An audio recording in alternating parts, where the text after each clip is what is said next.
लतीफ़ साईं फरमाए थो त आतण ओरांघे विया आऊं थी मरां मां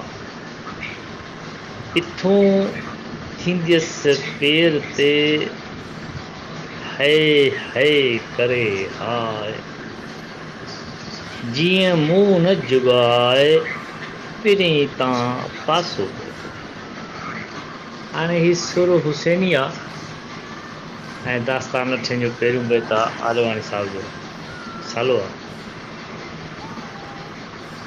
हाणे पिथूं लफ़्ज़ जेको आहे उनजी माना आहे पुरज़ा पुरज़ा सफ़ा ईअं फिसी पवनि। पासो माना मुंहुं फेरियो।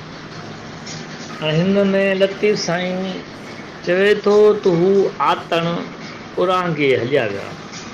हाणे आतण चरखे कतण जी जाइ खे बि चइबो आहे। आस्थानो जिते वेही सभई उते वेही कमु कंदा आहिनि धागा चरखो हलाईंदियूं हुयूं उनखे आतण चए त उहे उल्हांघे हलिया विया। ए जीजल मां संदुनि जुदाई में मरां थी आऊं उन्हनि जी विछोड़े जे करे जी नथी सघां मरां थी मां हाय हाय ऐं हाय हाय करे पिरी जे पेरनि मथां पुरज़ा पुरज़ा कंदसि। यानी पंहिंजो पाण खे आऊं ज़रा ज़रा करे छॾींदुसि महबूब जे पेरनि जे मथां पाण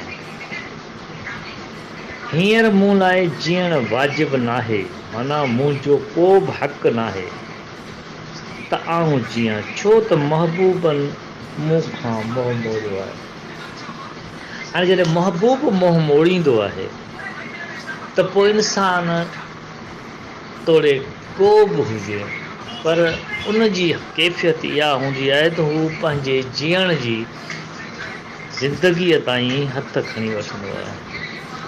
हुन करे हुनखे जीअण ई मज़ो न ॾींदो आहे। जी लतीफ़ हक़ लतीफ़।